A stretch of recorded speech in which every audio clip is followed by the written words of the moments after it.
Hi, my name is Laura Sanford. I'm a prevention specialist at Foundations Behavioral Health Services in Salina.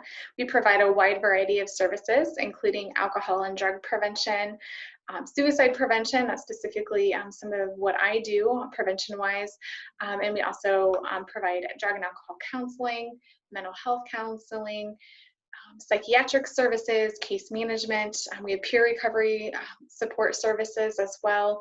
So we have a lot to offer the community. So today specifically, I'm going to be talking about prevention. Our topic is Prevention 101, Prevention Basics, just to give you a quick idea of what prevention is, how we are already doing some of it in your schools, how you may even be doing some of this in your classroom, to prevent drug and alcohol abuse, suicide prevention, mental health awareness, all of those sorts of things. So it takes a community to raise a child. You all know that.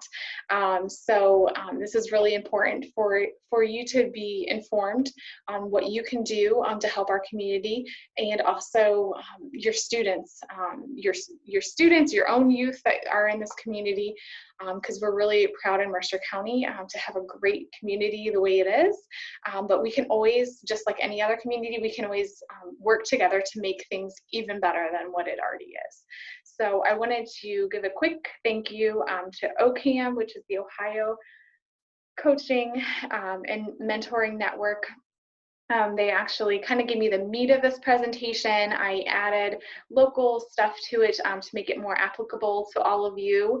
I hope you enjoy it. I know there's a lot to learn, but I'm trying to just get it in a very short segment of what prevention is, how we can all work together. I hope you all are healthy, and as we approach this new school year, please reach out if you need anything, and we can do our best to work together. All right, so like I said, this is called Prevention 101, Prevention Basics. My name is Laura Sanford. I'm Ohio Certified Prevention Specialist, and I also have I'm a licensed social worker as well. So some of my hats, just so some of you may have seen me in the community in your schools, just so that you have an idea of some of the things that I'm involved in, prevention-wise specifically. So I'm an adult ally for the Mercer County Youth to Youth program. So it's for 7th through 12th graders all over Mercer County. It's a prevention program, students who are taking that stand to say no to alcohol, tobacco, other drugs. And also it's for suicide prevention as well. Youth empowering youth is our motto. So I'm also a youth mental health first aid trainer. So that's something many of you are going to be trained in the coming month, year, possibly. Things were a little postponed with some of your schools, I know for that. You'll be hearing more about that. I also work at Foundations Behavioral Health Services. There, I provide prevention services, and I'm also a school-based therapist at Coldwater Schools. And I'm also part of the Mercer County Prevention Coalition, community-based prevention, suicide, alcohol, tobacco, other drug prevention. So those are just some of my hats. I'm also a mom, so prevention is very important to me in that aspect. I have students in the Mercer County school system, so my own children, I mean. So prevention is definitely a big part of my life, especially as I raise my own children. So first of all, some of you may ask, what is prevention? So according to the Substance Abuse and Mental Health Services Administration, better known as SAMHSA, so they're a national organization over prevention, it is delivered prior to the onset of a disorder. These interventions are intended to prevent or reduce the risk of developing behavioral health problems such as underage alcohol use, prescription drug misuse, and abuse, and illicit drug use. So that's kind of just a real general definition of prevention, and we're going to go more into that. And so you don't have to see my face the whole time, and I'd rather just show you this slide. I'm going to go ahead and cover up my video. So, all right.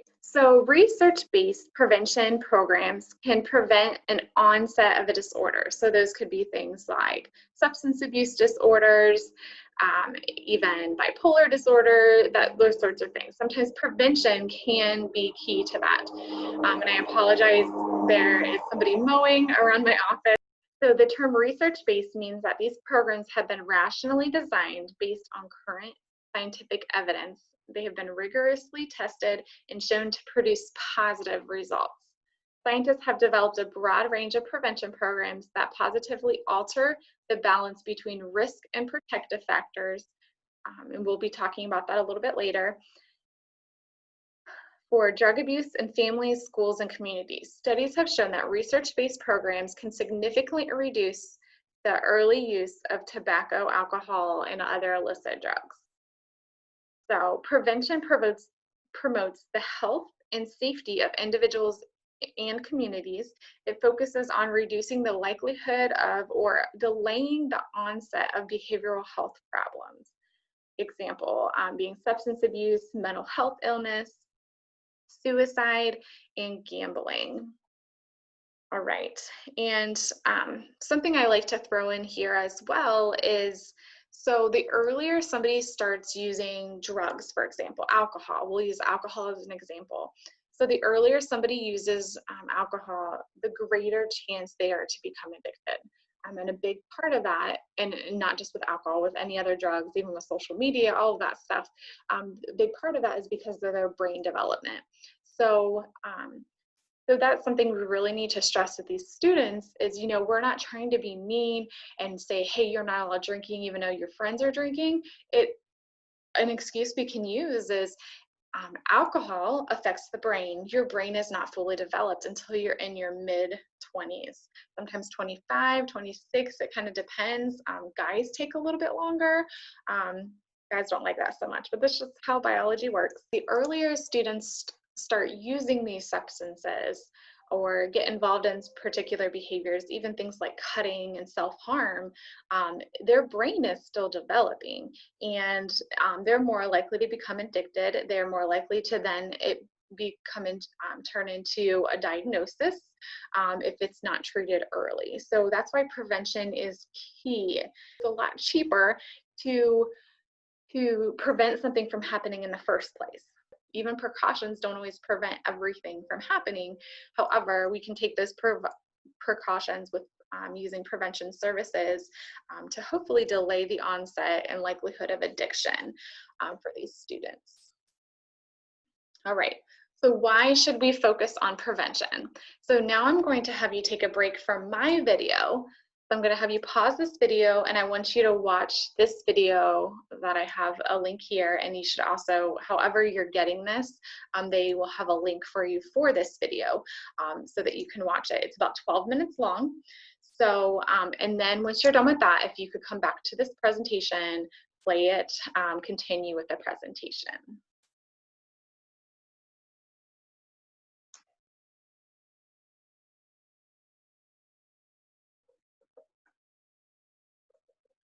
All right, so welcome back. I hope you enjoyed that video. So we're going to go over some of what was shared because I think it's very important. So drug paraphernalia and displays are not effective. General awareness and statistics by itself are not effective. Info on drugs and its effects, signs and symptoms of addiction, stories by individuals in recovery, and the reason these. Okay, so this is something that I hear often. Well, but the kids were so, like, you couldn't hear a pin drop. They were so in tune.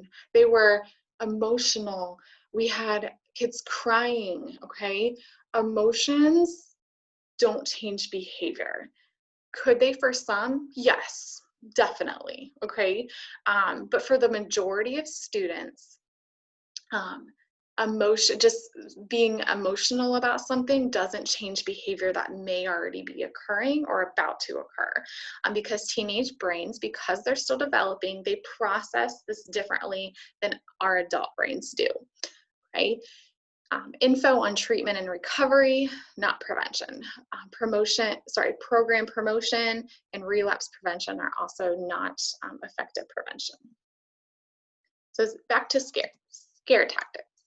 So these would be involving recovering individual stories, grieving loved ones stories. Some well-meaning people believe that these may be good prevention practices. However, they are not, okay? So people telling their stories to prevention audiences, especially middle and high school student populations, can be considered a scare tactic.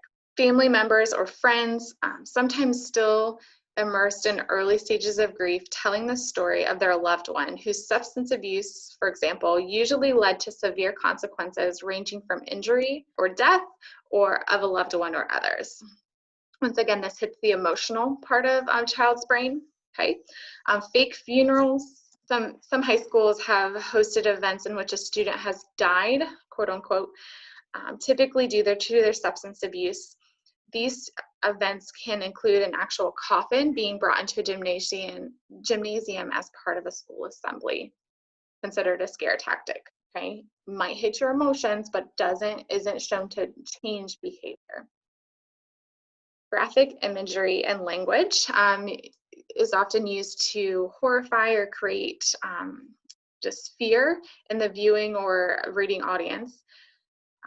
Methods of communication can include brochures or other written materials, billboards, and commercials in a variety of media, including online. We'll go to the scared straight first. Programs that mimic or are based in the philosophy of scared straight is a program that is introduced to youth in prison settings in an attempt to scare them into not committing a crime. Youth who participated in Scared Straight actually had higher rates of crime after participating in Scared Straight compared to control groups. So this approach can include simple school-based programs delivered by law enforcement that are focused on drug use stories and often heavy, severe consequences. We've talked about that a little already. It hits the emotional part of the brain, but doesn't necessarily change behavior. It might scare them at the time, but not necessarily later. Okay, and then back to mock crashes. Some of you are probably familiar with this. I believe Mercer County does them about every 2 years. So they're usually held around prom or graduation time. And ours are typically right before proms, featuring a crashed vehicle in a location. So ours is typically at a fairgrounds. A more sophisticated approach to the mock car crash can include a mock response by community-based emergency personnel to the crash. And this is, I've been to several mock crashes that Mercer County has hosted. They do hit the emotions. I can say that from an adult perspective. However, those of you who are trauma informed know how trauma can impact students in the future. Mock crashes can be very trauma inducing to students and actually can be more ineffective than we think they will be. Like I said, it hits their emotions. It doesn't necessarily change behaviors or attitudes. I've been in the audience of those before. I'm engaged, but I also hear some snickering or kids being like, oh, oh, that's not going to happen. They're just trying to scare us, that sort of thing. So what I'm trying to say is we might need to rethink some of what we're doing as a community, and not just our community, because many communities are doing these sorts of things. Although they may hit the emotions, they may make people emotional, that does not necessarily change behavior. All right, so this next thing will actually, I believe this was introduced in the video as well, but I feel this is really helpful. I know when I was doing one of my prevention trainings, this was something that was brought up often, because sometimes we cross the line of what, like even myself as a prevention specialist, I have to be careful of what hat I'm wearing at the time when I'm providing a service, because I can provide therapy services. That doesn't necessarily mean I should if I'm teaching prevention. So I need to make sure I keep my prevention hat on when I'm doing prevention, and when I'm in my office or at the school specifically doing therapy, I'm doing therapy. So I'm not saying that prevention can't be added into therapy, but we just have to make sure we're staying in our realm of practice. So I like to think about this. So like starting on the left side, we have promotion, and then it goes into prevention. Okay, so promotion, for example, if somebody, we talk about the flu, every flu season, or even right now with the COVID pandemic going on, there's promotion of, these are the facts, these are what you should do to prevent it, all of those things, okay? So, and as we notice, we're going to go to, nobody really wants to talk about COVID right now because that's all we hear about. So let's go back to just the general flu, okay? When it's flu season, okay, so it's kind of look at it as promotion being well, you're feeling well, and then prevention, you may be getting more, you might start to feel unwell. So if you're starting to get a headache, or you're getting real tired, or your throat's starting to hurt, or you're starting to cough, what are some things we typically do? Right? You might get some extra rest, right? You might take some extra vitamin C. I know my family in particular, we use a lot of elderberry during flu season, and it has not stopped yet this year. We're continuing to take elderberry, okay? Or vitamin C, vitamin D, all of those, whatever your family or those around you might do to prevent the flu from getting worse, right? So, and if you don't get well, then you might go to the doctor. They might give you a shot, right? They might give you an antibiotic depending on what it is, all right? And then you go into the recovery phase. So, so kind of, if you want to look at this as a prevention, just to help you understand this a little bit more, I feel like that was a really helpful description for me when I did this, when I got trained in this. All right, and just in case you were wondering, IOM stands for the Institute of Medicine. So that's their continuum of care that we just saw there. So under the prevention part, you saw what was called indicated, selective, and universal prevention. So I want you to just to help you understand it a little bit more, I broke it down to make it more understandable. You know what, we're going to start with universal, which is at the very bottom. So this is the broader scope of prevention. All right, so this is preventative interactions focused on the general public or population subgroup that has not been identified on the basis of risk. So some examples of this might be teaching refuse, remove reasons, which is something I teach through Foundations. It's an evidence-based prevention education program. I teach it to all 7th grade students, whether or not they have a history of addiction, any of that, okay? In some schools, I teach it at 6th grade or whatever it might be. So it's universal, it's across the board. So this might also include things like laws that increase penalties for providing alcohol to minors, okay? The Mercer County Youth to Youth group, like I talked about earlier, it's open to all students in Mercer County. So, and on the basis of them spreading that prevention message and being, taking part in not using alcohol and other drugs, those sorts of things. Okay, so selective prevention is a step, it gets a little less broad, okay, as we're gonna go work our way up. So selective is preventative interventions focused on individuals or subgroups of the populations whose risk of developing behavioral health disorders is significantly higher than average, okay? So some examples of these might be, and these are some things I've actually provided in the past. So some peer support groups for students with a history of mental illness or substance abuse. So these would be like a selected group of students, okay? And that would be programs for families experiencing transitions. For example, maybe students who their parents are going through divorces. Programs for children of incarcerated parents. Once again, it's a selected group of people. Another example would be the MOV youth mentoring, the buddy programs, the lunch buddies that some of our schools have. So, and then to make it smaller, okay, we're now going to go to the indicated preventative interactions focused on high-risk individuals who are identified as having minimal but detectable signs or symptoms that foreshadow behavioral health disorders, but who don't meet diagnostic levels at the current time. So they have their behavior, but they may not have a diagnosis yet, okay? So examples of this might be education groups for those who violate vaping or tobacco or alcohol policy at their schools, or a program for a student who are caught distracted driving, maybe texting and driving. All right, so risk and protective factors. So people have biological and psychological characteristics that can make them vulnerable or resilient to potential behavioral health problems. Individual level protective factors might include positive self-image, self-control, or social competence.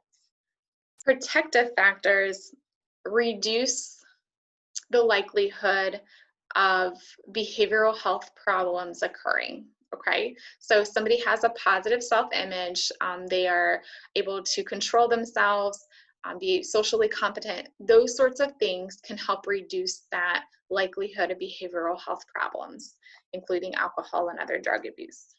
Obviously, on the opposite end of that, there's risk factors. So risk factors could include parents who use drugs or alcohol, or who suffer from mental illness, if they're experiencing child abuse or maltreatment, or if they're not supervised appropriately.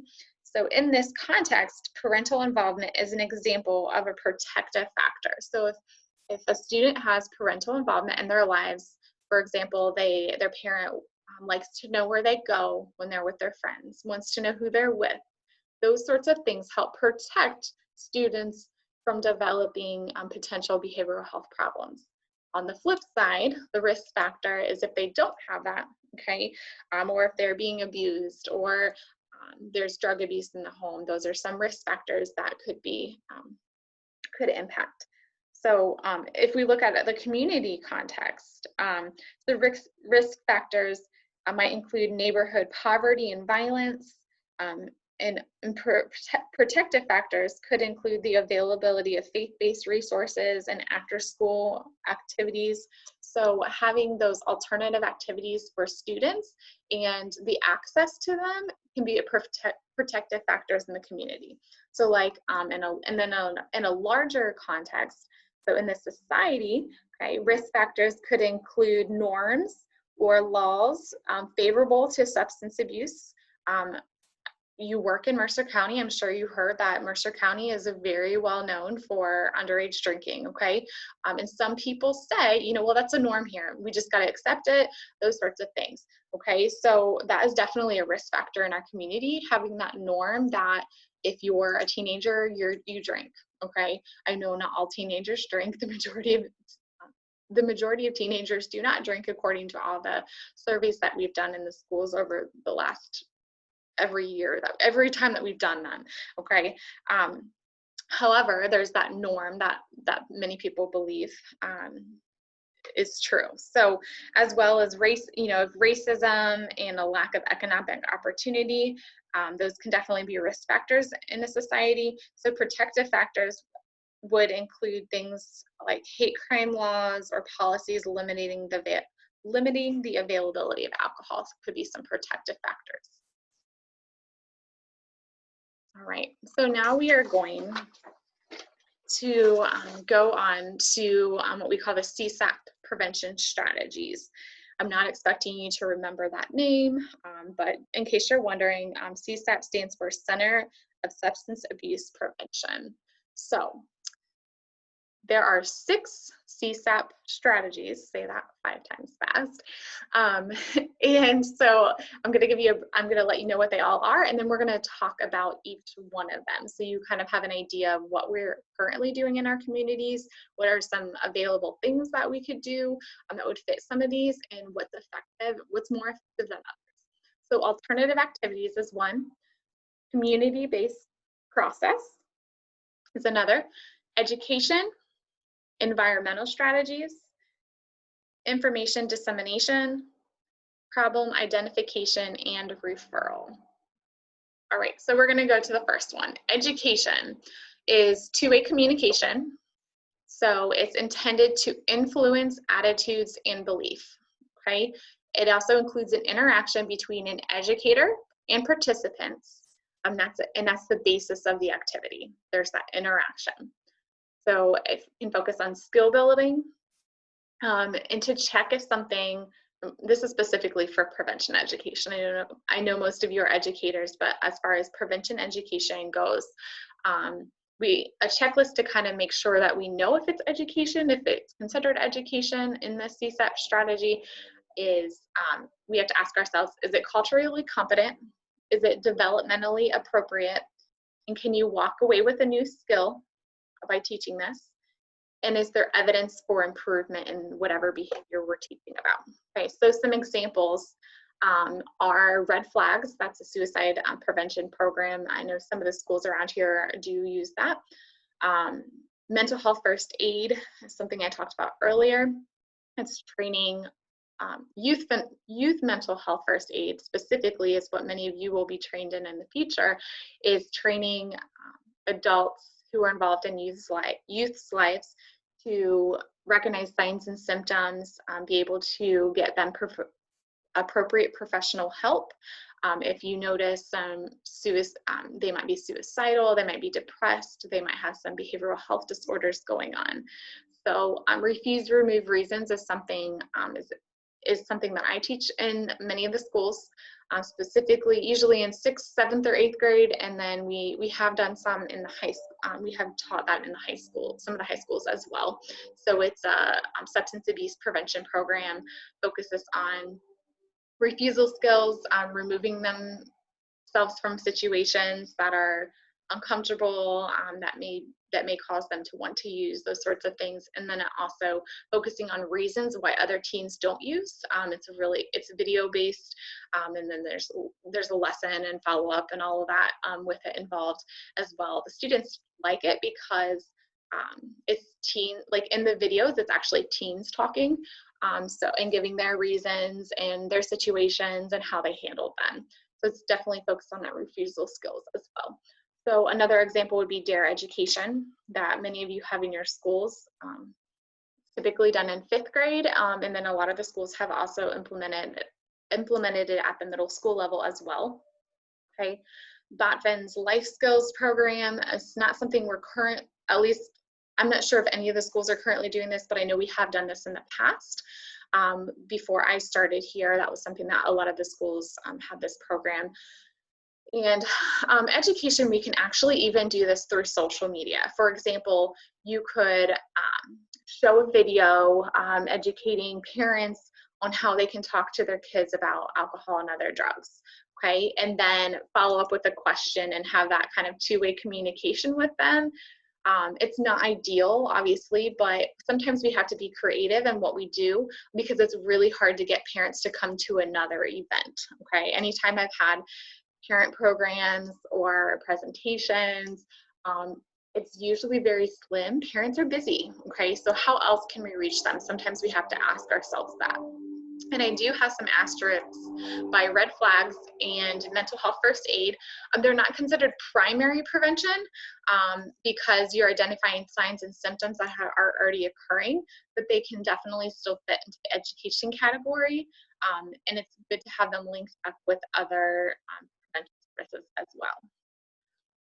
I just wanted to show you some pictures here on the left, kind of taking a circle around. These are one of the youth mental health first aid classes I taught. We have various community members that were in this. I believe we had like 21 people there that day. It was really good, but some of you might recognize some of the faces. So these are some of the youth mental health first aiders in the community that have been trained and what many of you will be trained in as well. And then on the top right, that was a class I taught at Immaculate Conception School to their 6th graders. That was 2 years ago, almost 2 years ago, for the Refuse, Remove Reasons program. So I just wanted to run some pictures to make it a little bit more interactive as much as I can. So a community-based process is another example of a CSAP strategy. All right, so it enhances the ability of community to provide prevention services through organizing, training, planning, collaboration, coalition building, and or networking. So some examples of these that we have in our community, or hopefully we'll have in our community, we have the Mercer County Prevention Coalition. I mentioned that earlier. Some of you may know every few years, every 3 years or so, we do a community health assessment for Mercer County. So there's something called the Mercer County Health Improvement Plan, which is also known as the CHIP, so Community Health Improvement Plan. That's something I'm a part of as well, and many people in the community are also a part of that, to focus on what prevention services can be utilized, what we need to work on as a community, those sorts of things. Mercer County Youth to Youth Group can also be a community-based process. Because we're collaborating, we're organizing, we're training students to go out and teach other students about prevention. And something that you might be hearing about in the coming months, many of the high schools, I think that's going to be your focus, we're hoping to implement some Hope Squads. And long story short of what that is, it's actually students who are trained in suicide prevention. Okay, so they're trained in recognizing signs and symptoms that some of their peers might be experiencing, and they are kind of like, I don't know how else to explain it. They're kind of the eyes and ears of the student body, because students sometimes know more than us adults around them know, because they talk to each other or they hear what other people are talking about. And not that they're narcs or anything like that, but they're just the eyes and ears, being able to address concerns that some of their peers may be having and get them appropriate help. So kind of like a mental health first aider, as an adult, like adults kind of play that same role, those people who are trained in that, but this is actually focused on the student population. All right, so I have some pictures here of our Mercer County Youth to Youth group. The top left is our first gathering this summer. We had it at Coldwater Park. Those are some of the students that came. They played volleyball that day without a net because there was no net that day. But and we do like to have fun at our meetings too. And the picture on the right, the kids are playing charades. It can be very competitive sometimes. So I just want to share some of those pictures, community-based process. The Mercer County Youth would also fit into alternative activities, depending on what we're doing. If we're planning, we're more of a community-based processes versus having fun, providing that safe place might be more of an alternative. All right, so now on to environmental strategies. So environmental strategies seek to establish or change standards or policies to reduce the incidence and prevalence of behavioral health problems. So this can be accomplished through media messaging, changing community norms, policy and procedure, and even enforcement activities. So some examples of this environmental strategy could be liquor control laws. I know some of you probably heard about the order of not being able to sell alcohol after 10 p.m. Okay, so that was an environmental strategy that was implemented. And so that's just an example of that. Whether or not you agree with it or not, that's not up for discussion right now, but that is an example of an environmental strategy. It's seeking to change behavior. And sometimes that's through laws or procedures or policy changes. So compliance checks are another example of an environmental change. Environmental changes, for example, a law enforcement officer might go undercover to a liquor establishment to make sure that they are complying by the rules, they're partying, they're not serving people under the age of 21, giving citations if they are, but also like giving them praise if they aren't. So every once in a while you'll see those kinds of things in the paper about doing compliance checks. Vaping and smoking policies, I know you all have some sort of policy in your school of what's acceptable, what's not, that they're not allowed smoking or vaping on premises, what the consequences might be. Those sorts of things are environmental strategies. Smoke-free campus, I have this on here. I know we have the Lake campus in our communities, and when I was in the Lake campus for my social work degree, one of the years I was there, we actually implemented to making it a smoke-free campus. Prior to that, people could smoke in certain areas. So cell phone use policies, everybody has cell phone use policies in their school, what's acceptable, what's not. PAC's good behavior game is an example that some elementary schools implement. As far as I know, none of the Mercer County schools have, but I know this is used in some of our surrounding counties. So it's actually education, but then there's policies and procedures that go around it as well. So media campaigns are another example of environmental strategies. So parents who host lose the most would be one of those examples. The intention of the campaign is to educate parents on helping them realize the laws, the consequences of hosting underage parties, and then the idea is to get law enforcement involved as well to kind of change that social norm that it's okay to host. So those are examples. Talk They Hear You is a campaign. Click It or Ticket. I'm sure all of you have heard of all of these. So this is actually a campaign ad that we had out last year. It's coach your kids through more than just homework and sports. You know, we knew as a county that sports are a very high priority in many of the communities. But this was to encourage parents to talk with their children about things that other things that are concerning too, including underage drinking. So Talk They Hear You. This was one of the ads that went out with this. All right, so information dissemination is another one.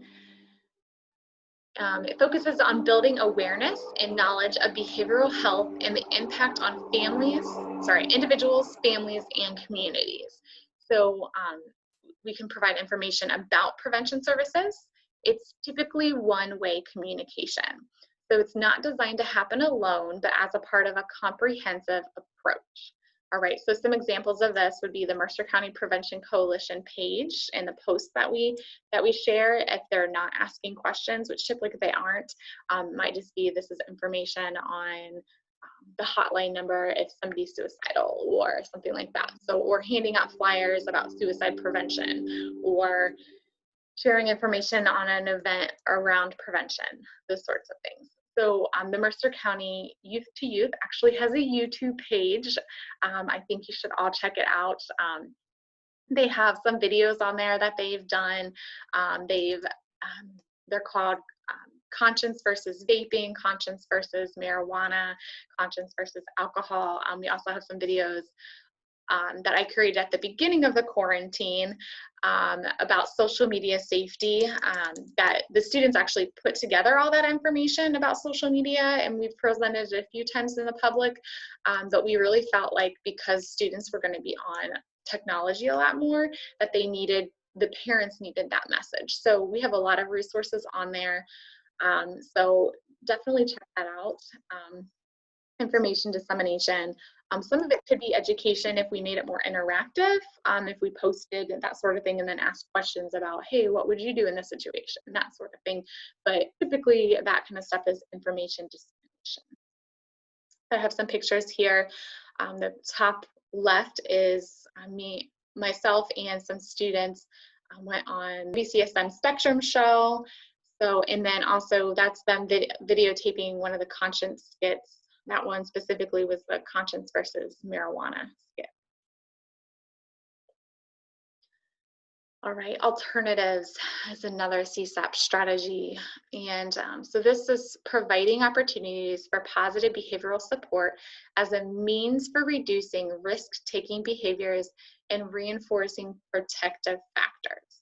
So these would be things like social activities, cultural activities, community service, volunteer activities. So it needs to be a larger, more comprehensive approach, okay? So not just one time, something that could happen multiple times, because you're also building those relationships in the meantime. So some examples of this might be things like the Mercer County Youth to Youth retreats that we have. So they're actually put on by the Mercer County Youth to Youth students. The last 2 years, we've offered them for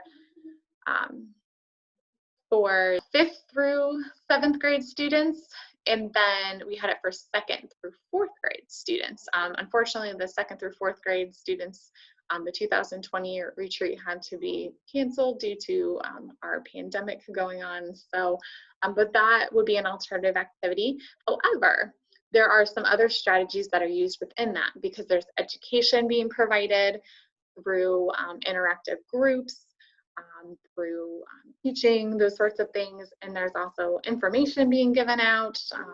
We had presentations for the parents, you know, all kinds of, so that group, that thing in itself hit quite a few strategies.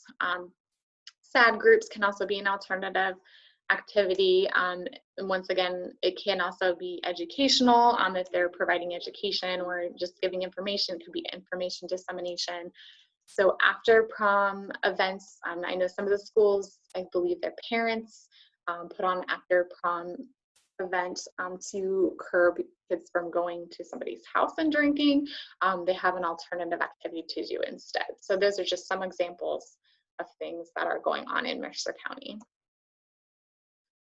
All right, I have some pictures here. The top picture is of the 5th through 7th graders and the leaders who helped with this retreat in 2020.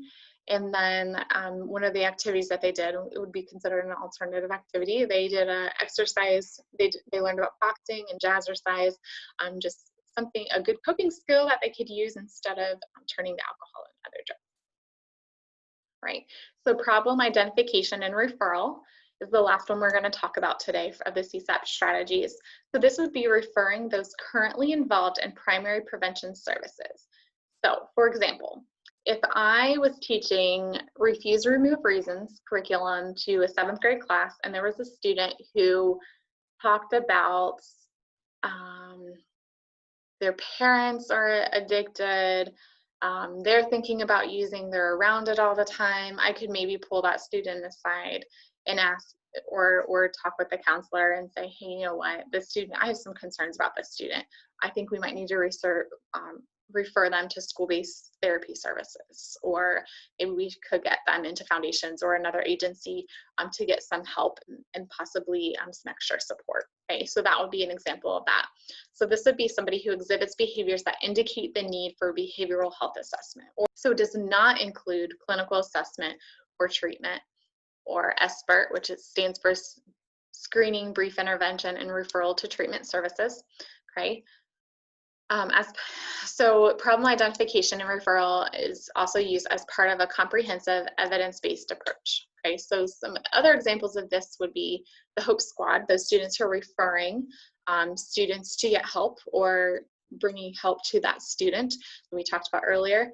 Mental health first aiders, providing maybe a student with walking them down to the guidance counselor, or getting them set up with an appointment, or calling their parents to help them get them involved in services. So basically getting them the help that they need. This would be problem identification and referral. We're not diagnosing, we're not treating, because that would be out of that, if you remember the continuum of care from earlier, that would be out of that prevention scope. Okay, that goes more into the treatment. So the most effective are environmental prevention that we talked about and prevention education. Okay, so, and the biggest reason for this is because they influence attitude, behavior, beliefs, status. So they have that influence on attitude and behavior. So they have the ability of changing behavior because of how they're set up. So this is something, in case you're wondering more about how we can strategize for better prevention services, I definitely encourage you to take the time to watch this video. It explains what we call the SPIF, which stands for Strategic Prevention Framework. So this is it starts with assessment, capacity building, planning, implementation, evaluation, but all the time while doing that, we're focusing on sustainability and cultural competence. So we're constantly assessing, we're constantly focusing on these other things, but this video helps explain it a little better if you're interested in that. And you don't have to watch that, that's just something additional that is available to you. So something I want to end with is what we call the 40 developmental assets. And I have a handout that's available for this, and it's also at that website listed there. So to introduce this, I want to talk to you real quick about the resilience theory. So resilience is the ability of communities to withstand and recover from disasters, as well as to learn from past disasters to strengthen future response and recovery efforts. So a resilient community can determine what its needs are to reduce damage and to use its assets or resources wisely. The community is resourceful with what it has, no matter the condition or whether it has a lot of resources. It also can not only bounce back quickly, but takes the opportunity to strengthen health, environmental, social, and economic systems. And we can also learn from past emergencies so that it can better be prepared for the next response.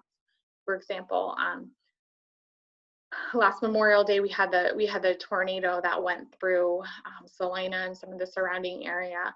Okay, a resilient community can recover from that. Okay, there's houses that are being rebuilt. There was the community that came together. There's people that are being healed still to this day, but the support of that's the nice thing about having small communities. When people go through things, this community stands behind them. I know some of you probably have many, families or students that are in your own school systems that maybe are going through some things that your community is standing behind. So they're much more likely to be resilient and be able to get through those difficult times when our community can be supportive, when their family or their structure or the support around them can be supportive. So it's not just necessarily community, but it's also the people closer to them as well. Okay, so with the 40 developmental assets, this is just an example. The handouts I'm going to give you have specific age ranges depending on what grade you might teach to provide services for. So this one I have pulled up is for ages 12 through 18. So there's 40 developmental assets and they kind of are categorized. So, and these are things that you can actually do within your classroom, okay, or provide education for, and some of them are stuff you're probably already doing, but you helping students develop some of these assets, you are helping them become more resilient in the long run, being able to be more likely to say no to alcohol and other drugs, the support in their lives, being able to empower them, having boundaries and expectations, constructive use of time. I'm not going to go through each one of these, but I'm just going through the general. So these are all external assets. And then we go to the internal assets. We have the commitment to learning. Children who, for example, a young person who cares about his or her school and feels like they're bonded to their school, they're more likely to be resilient when it comes to being able to say no to alcohol and other drugs and really just be resilient in life in general. We also have positive values, social competencies, and positive identities. So there's a handout that we will send you the link for so you can have access to that. But this is something, I would encourage you to kind of go through this and maybe highlight some things that you could maybe teach in your classroom and not necessarily say, hey, I'm teaching about the developmental assets, but having that conversation could happen. However, it could be stuff that you just integrate with what you're already doing. So I just wanted to say thank you so much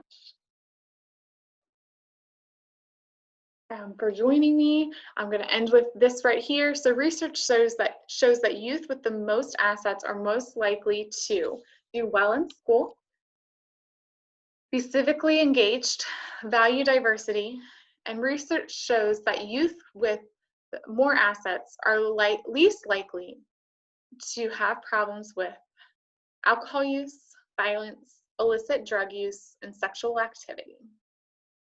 So I just wanted to have my information up here. If any of you have any questions, any follow-up questions, I definitely encourage you to check out the Mercer County Youth YouTube page that we have. If you want some more information about the Mercer County Prevention Coalition, we're kind of on hold right now for meetings.